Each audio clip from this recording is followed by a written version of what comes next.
Amazing people like you who are doing great things in the world that I think you should know about. My guest today is a wonderful plant-based cardiologist named Dr. Baxter Montgomery, and he's going to talk about the healing power of nutrition and integrative medicine. Please welcome him to the show. You look like a real doctor. I heard you. I mean, right before you came on, I heard you prescribing some medication to your PA, I think. Yeah. So this is my office. You don't normally see me here, but this is my work office, it's supposed to be my home office, and so I'm in between patients. But yeah, the first of all, thanks again for the opportunity to come and speak before your lovely audience. And the whole concept of integrative nutritional and integrative medicine is a phrase I just coined to be a little bit more descriptive than the term holistic or other terms that people use. So integrative means we're integrating what most people consider traditional allopathic medicine with more natural approaches. And then, of course, I put nutrition there because nutrition is the foundation. So there's nutritional integrative medicine where we're integrating allopathic with natural approaches, as well as making sure that nutrition is the foundation. So what does that mean? When we see a patient who comes in, our typical patient is someone who is mostly treated, for the most part, mostly treated in the allopathic realm. So they've had, surgeries, or they're on lots of medications. They may have lots of chronic illnesses. So it's incumbent upon us to be able to balance the allopathic side with the integrative side. And the reason for that, or one of the reasons for that, is the fact that if someone comes in on 15 medications, you have to make adjustments in those medications, because someone who's on a lot of prescription drugs, their body starts to adapt to those prescription drugs. So you develop some dependency on prescription drugs. We're familiar with that concept of someone, say, is on heroin, they develop dependency on something like heroin or some other psychotropic drug or chemical. However, someone can develop a dependency on a proton pump inhibitor or a beta blocker, or some other drug that is affecting their biochemistry in a certain way, and has been doing so for a certain period of time, and you have to make adjustments. The other thing one has to do is look at the context of the patient, and when you're evaluating a patient, you have to determine, the ailments. Is it a primary ailment due to some pathophysiological process of the patient, or is it an ailment due to some chemical process of one or more drugs that they're on? And all those things interplay. So it's a process. So, for example, we were seeing a patient who flew in from the West Coast. This was about a month ago, and she has diabetes and high blood pressure.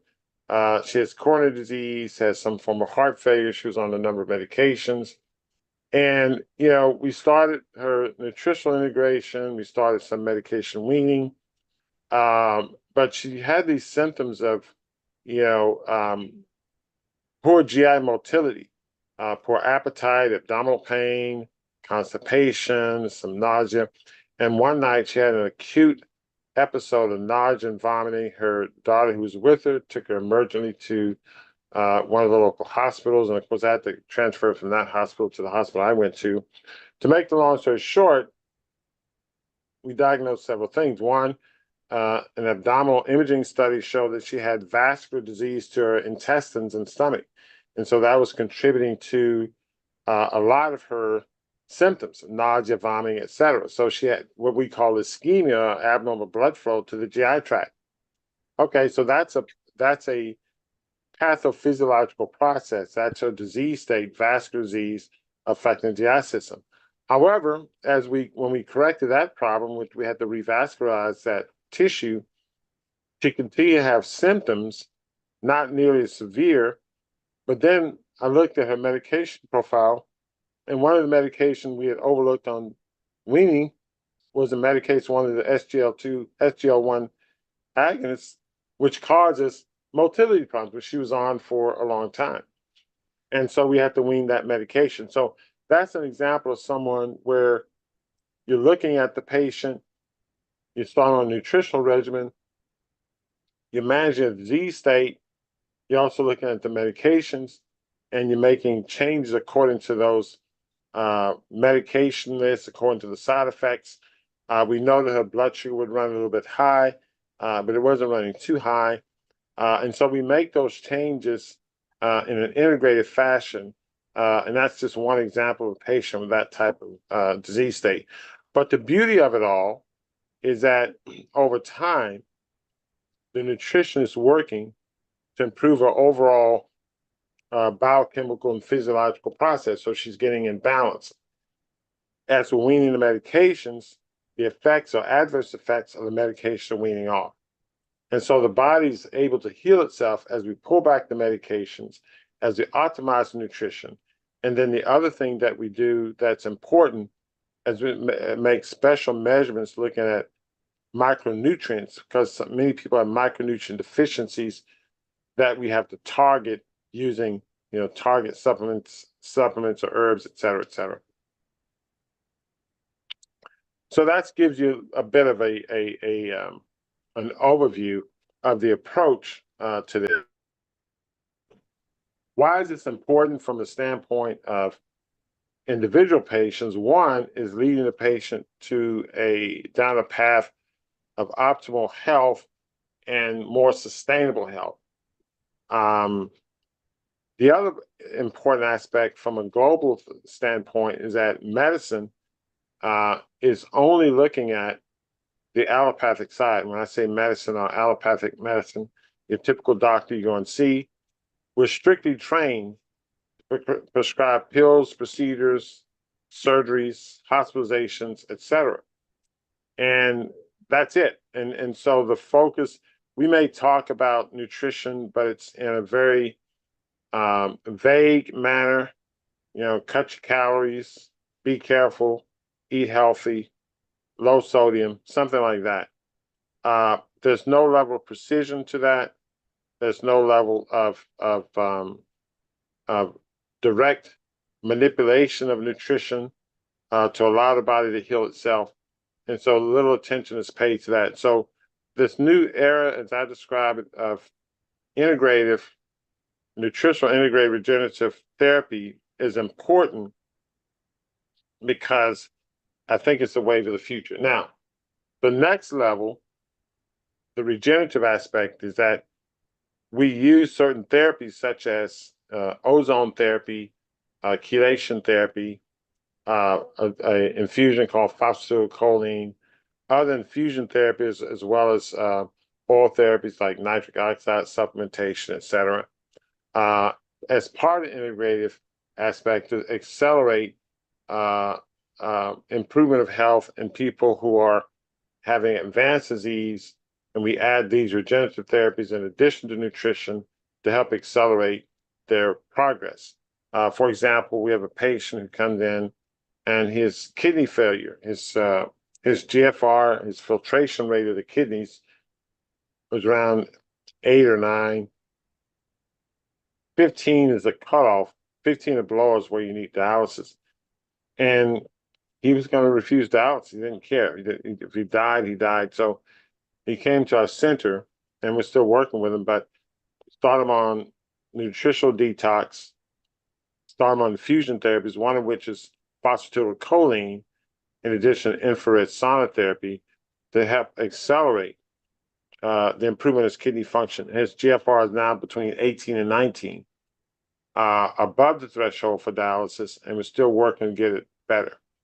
So here's an example where someone with an advanced disease, you can use special regenerative therapies as an adjunct to help accelerate healing. So these are patients who are very critically ill. There are other patients, a patient we're seeing with heart failure, who doesn't want to be hospitalized. In our center, we use external counterpulsation therapy, which is a cardio assist device. It's non-invasive, along with special infusion therapy to sort of help strengthen the heart. If they don't want to get a transfusion, we do iron infusions. So there's a whole host of things that can be done in this setting. And most of these things, or all of these things I just described, can be done in an outpatient setting. And the beauty of that, so it helps the person avoid hospitalization. Now, we have to see them very frequently. So they come to our center, they're at a nearby hotel, they're in and out of our center anywhere from 3 to 5 days a week, Monday through Friday. So it is quite an effort, but they make major turnarounds in a very short period of time, compared to what could have happened had they not been in this type of integrative approach. So I'm going to stop there and allow you or your audience to ask questions. And what I wanted to do is just give a quick and short overview of the description of how this works, with some examples, and hopefully that gives your audience an overview in terms of how it works. And in this approach, some people often ask, or many people ask, are these things covered by insurance? The medical parts are covered by insurance. The other parts are personal investment. And there are different approaches that we use to help people with different budget levels, just to get that out, because that's a frequent question I get asked when I present this topic. Thank you. Well, I'll first take, if you guys have questions, just please place them in the chat area, starting with 4 question marks. I'll go to the ones that were submitted in advance first, because if you're on my mailing list, chefaj.com, you have an opportunity to get your question to the top of the queue. We send out our guest list every week. And so this is from Susan, and she said, Dr. Montgomery, do you know what causes Raynaud's disease? I developed it about 4 years ago. My doctors were unconcerned with this and my ability to grip tightly or curl my toes tightly. I keep feeling that it may be a circulation problem. My lowest BP was 103/40. My highest was 132/56 the past month. She's been whole food plant-based over 2 years with no meds. She exercises and she's thinking about doing the Dr. Montgomery detoxification program. I've got to beat this somehow. Do you think your detoxification program might help? It probably couldn't hurt. Please tell him how much I love his YouTube channel. Thank you, Tara. I said thank you very much. The Raynaud's disease, if you look at the medical textbooks, they'll probably list it as idiopathic. It's a microvascular disease. It consists of vasospasm, sort of a hyperreactive vasospasm, microvasculatures. The manifestations usually, the fingertips becoming blue and tingling and numb. It's really, in my opinion, likely due to an autoimmune, a mixture of an autoimmune process. There could be an autonomic component to it. And I also think that there's probably a micronutrient component to it as well. And so by that, if you think of how blood vessels work, essentially it's the endothelial cells that causes, vascular relaxation, etc. So you're going to be dealing with a cellular dysfunction to start with. So what causes cellular dysfunction? Well, an autoimmune process can cause cellular dysfunction that can have your antibodies attacking cells. So some people with autoimmune diseases can have Raynaud's. And so there's an immunological component that's likely related to that. In addition to that, if you have an autoimmune process, autoimmune, by that I mean your immune system's antibodies are attacking your own cells. And so you can have that. In the context of that, you develop inflammation in those cells, and that has an adverse effect on the machinery in terms of how the cells function. And then you have increased oxidative stress, which again affects the functioning of those cells. So you're dealing with a complex set of biochemical processes that are having an adverse effect on the cells. Probably the endothelial cells are the main target here, and smooth muscle cells are probably also affected as well in Raynaud's disease. So your detoxification program, is that in person or online?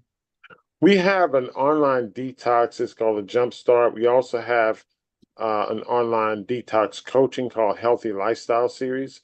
which you get coaching online. And also, if they join the community and they're in Healthy Lifestyle Series, they have access to me once or twice a month with questions that they can have addressed. And so that all works together. So yeah, we have a lot of programs that are online. The Healthy Lifestyle Series is an online coaching program. Also, Rebuild is the online, is on-demand detox program. Thank you. We have a question from Joseph about AFib. If you can talk a little bit about what causes it and what the treatments are, what you recommend. This person has been whole food plant-based for many, many years, ideal weight, exercises, how serious it is, and what do we need to do for it? Yeah, great question. So atrial fibrillation, I'll describe as an arrhythmia, and I like to really put it as a spectrum of arrhythmias, largely because when we look at a 12-lead EKG, you're dealing with a spectrum of arrhythmias where you have an electrical disarray within the atrium. So the atrial electrical signals are disrupted due to many factors, due to inflammation, due to oxidative stress, and structural abnormalities. So there could be damage, stretch of the atrium, etc. So you have biochemical processes and structural processes that contribute to a breakdown or disruption of the atrial pathways. These are connections or nerves in the atrium that allow electrical pathways to conduct to the upper chambers of the heart. And so when these pathways are disrupted, then you get a disruption of the signals, and that causes confusion, i.e. atrial fibrillation. Now, there are different mechanisms that we've described. One, we do know that in structures like the pulmonary veins, which are veins that connect to the left atrium, there's some tissue, excitable tissue, that can become irritated and irritate the signals in the left atrium. And so this has been described as a contributing factor to atrial fibrillation. But what causes these electrical nodes, if you will, to become excitable is likely due to some biochemical process or some inflammatory process or electrical signaling process that throws these signals off. So you have signals that causes irritation in the atrium. You can have scar formation due to inflammation. You can have stretch due to things like heart failure or high blood pressure that cause a mechanical disarray of the atrium. So all these things come together to contribute to a diseased atria. And so that when you have a diseased atria, that causes disarray. So think of if your house has lots of damage, water damage in the walls, maybe there's structural damage, then the electrical circuits or electrical wires can become damaged. You can have a short circuit and the house burns down. Similarly, you can have a short circuit in electrical system circuitry in the atria, and then the burning down is the atrial fibrillation. So, how does one address that? Well, atrial fibrillation, in my opinion, is a systemic problem, so we try to address it in a systemic way. So we look at inflammation, we look at micronutrient deficiencies. So we're looking for different biochemical and biological processes that are off balance, and we try to put those biological processes in balance. Someone can have micronutrients, maybe your magnesium is low or something like that, and other micronutrients there may be deficiencies there that need to be corrected. If you have systemic inflammation, that may need to be corrected. If you have heart failure and the heart's dilated and the atria is dilated, that needs to be corrected. So the physiology of the heart needs to be corrected so that the heart can shrink and so on. So the different approaches that are taken based on the contributing factors or the sources of the factors contributing to atrial fibrillation. Thank you. And you don't do that thing you don't do that procedure that a lot of people, the ablations, you don't do those, right? Well, I've done thousands of ablations. I've done ablations for 2 decades. I'm an electrophysiologist, so I don't do them anymore. Oh, you don't do them anymore. That's what I meant. Yeah. No, I was doing AFib ablations over 20 years ago when we started doing them here. And I found them to be temporarily effective. When I would I cherry-picked the patients who were young, who had early onset of AFib, and I did the pulmonary vein isolation procedure. Basically, you go through the groin, you do a double transeptal. So you poke two holes in the heart from the right to the left, you go across and you isolate the pulmonary veins. And it's effective for a short period of time. But what I started learning is that the process that contributes to atrial fibrillation continues. So scarring or inflammation, those things continue. The person would come back with more atrial fibrillation. And so, and that's what we see now. Most people who get the atrial fibrillation ablation have to have two or three. And even after two or three, they still have AFib. And so you can reduce the amount of AFib, and the AFib ablation procedure can be effective or beneficial, I should say, in certain populations. But it's not a cure of atrial fibrillation. It can help suppress the amount of atrial fibrillation, help with rate control, and help with people who just need a little extra something, someone who has heart failure could benefit from an atrial fibrillation ablation. Are there any side effects to having an ablation? I mean, could somebody ostensibly die from it, or is Oh that yes, people can die from it. Yes, you can have you can perforate the aorta, and people have the left atrium sits against the esophagus, and there have been situations where they do ablations on the posterior wall of the left atrium, and it erodes into the esophagus, and people exsanguinate, have GI bleed. It's rare, but you can have problems. Thank you. And a few of the viewers on Instagram might be new to you and are wondering where you are located and how to get a consultation with you. Must they be in Texas for that to happen? To do a medical consultation, yes. The best approach would be to go to our website, montgomeryheart.com. Well, that's one good approach, and you see all of our contact information. So that's montgomeryheart.com. That has our phone number and the like. They can call for either an office visit, or they can go on for an assessment. They can do a free assessment.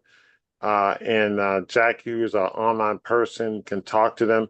And essentially, those online assessments work very well because you can share what your needs are and desires are, and Jackie can sort of help direct you to our many programs, because we have a lot of online programs, our online community, our online coaching, and then of course our on-site facilities. So we're able to connect with people around the world in different ways according to their needs.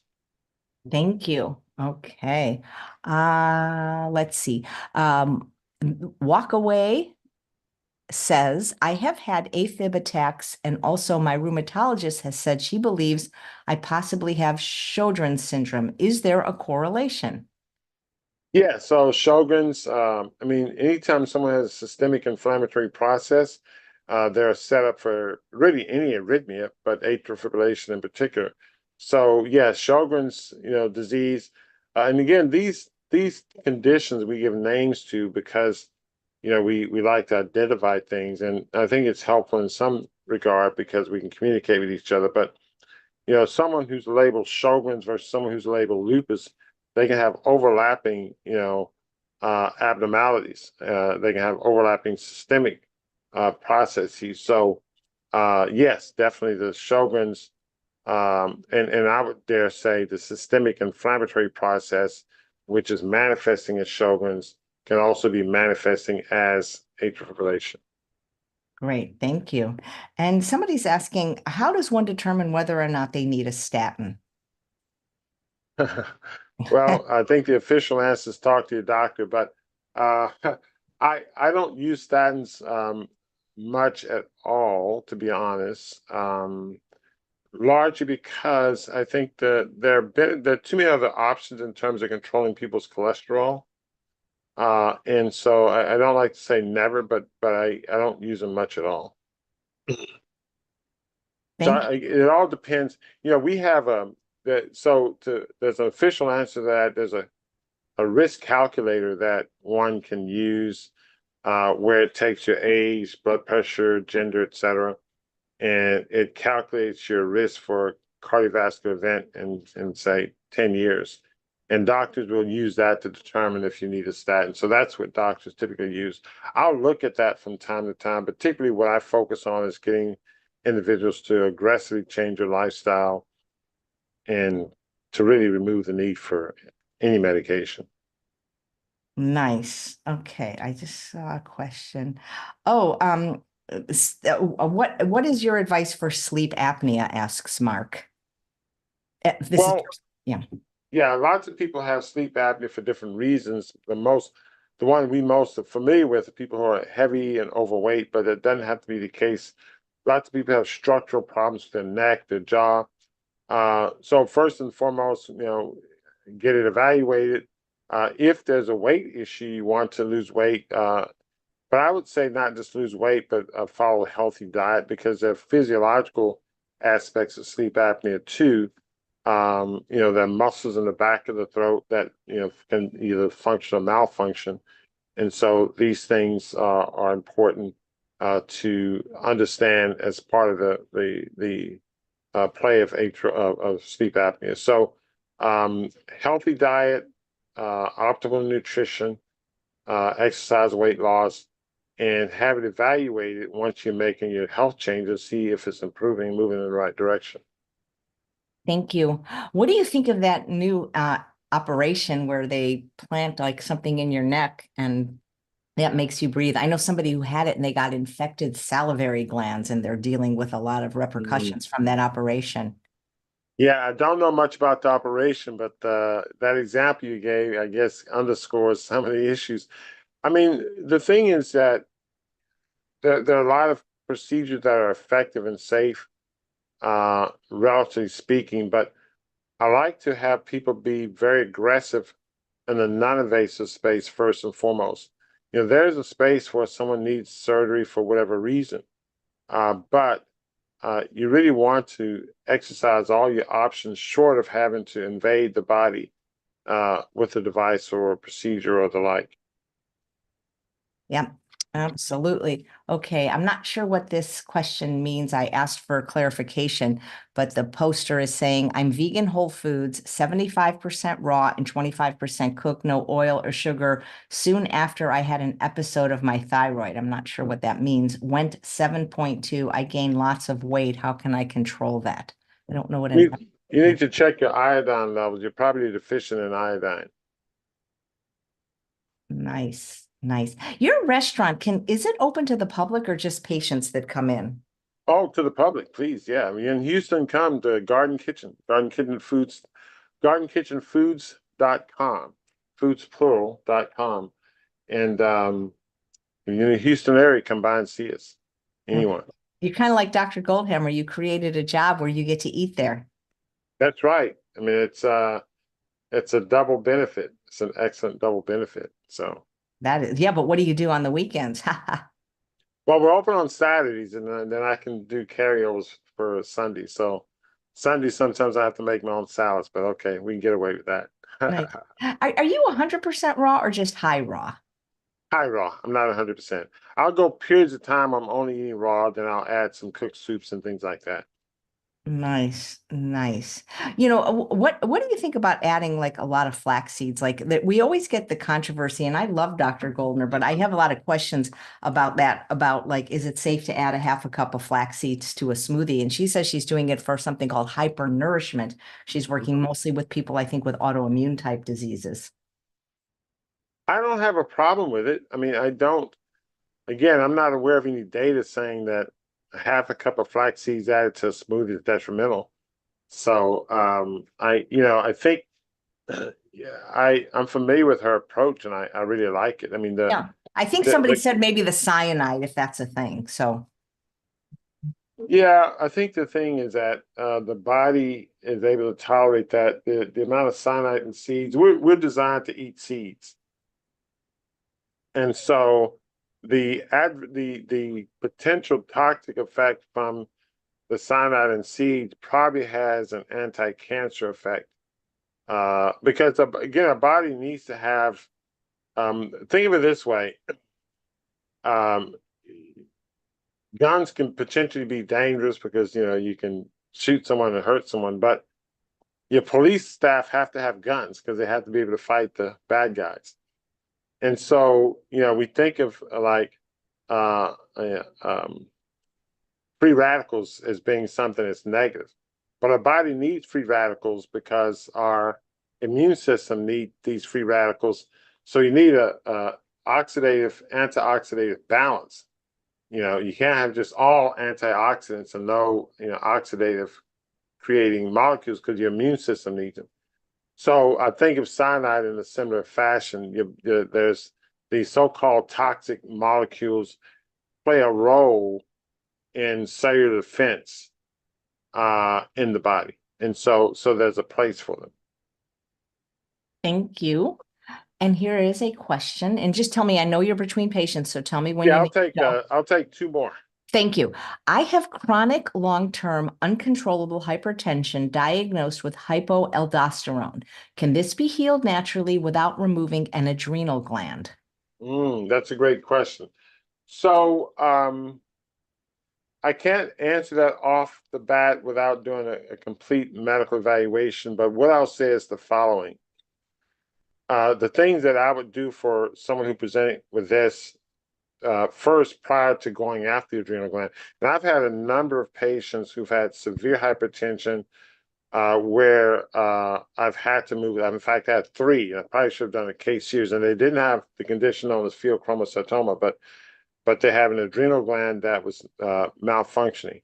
But what I would do is I would certainly look at your micronutrients and see if there are any balances there. We look at cortisol levels. So you'd want to look at the balance between the adrenal gland and the thyroid gland and see if there's some molecules that are off that needs to be balanced. So I would start with a micronutrient test to see if there are micronutrient deficiencies, and I would correct any and all micronutrient deficiencies to try to get the body as close to being in balance as possible. Obviously, optimal nutrition, plant-based diet, raw detox, those things I would do as well. You want to cleanse the system out. You can do a special herbal detox of the GI system, make sure the microbiome is in good shape.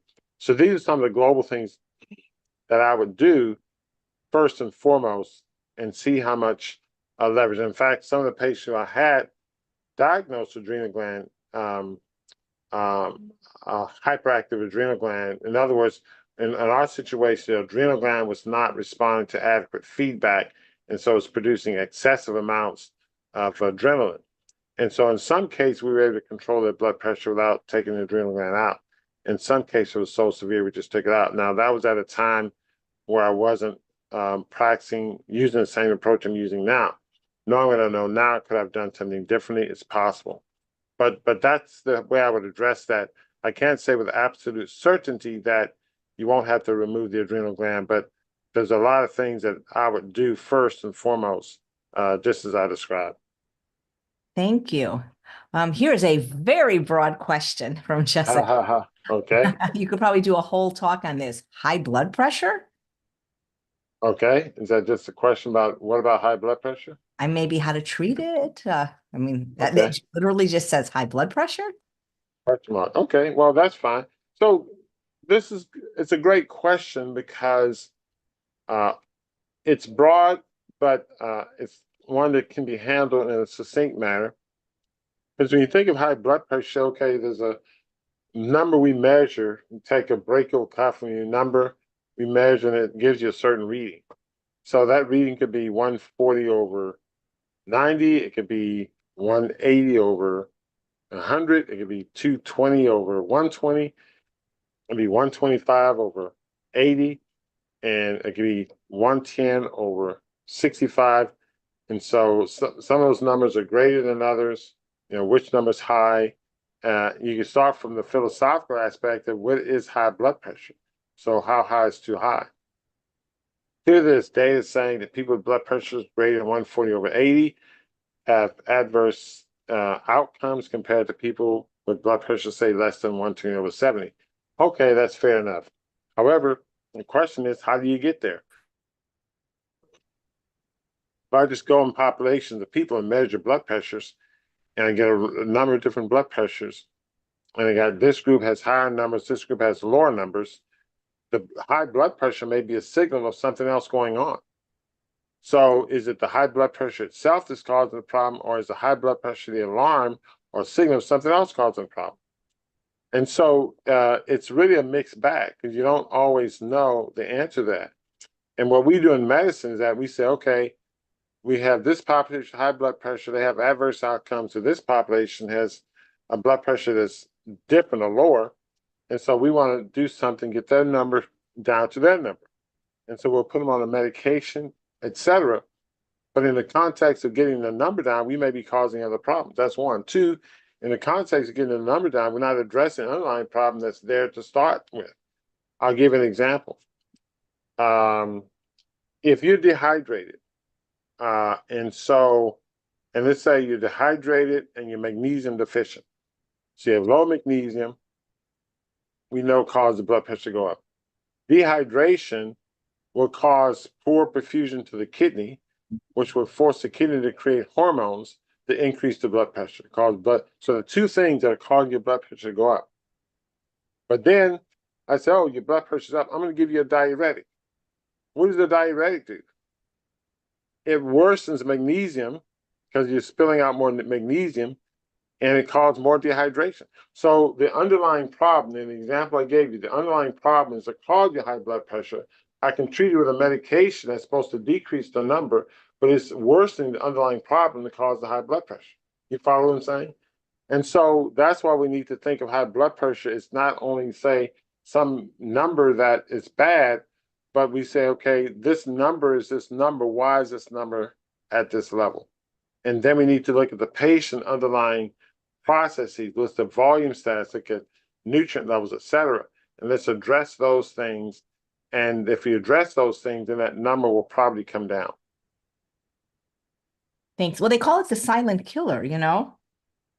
Well, yeah, it's a silent killer because many people don't measure their blood pressure very much, and they don't feel it when it's high, but they don't feel the underlying problems that are causing the blood pressure to be high. So until someone starts to get, bad symptoms or symptoms that they recognize enough to say, hey, I need to, get this evaluated, then yes, they can go a long time with elevated blood pressure and a long time with the underlying conditions that cause the blood pressure to be elevated that's causing the problems.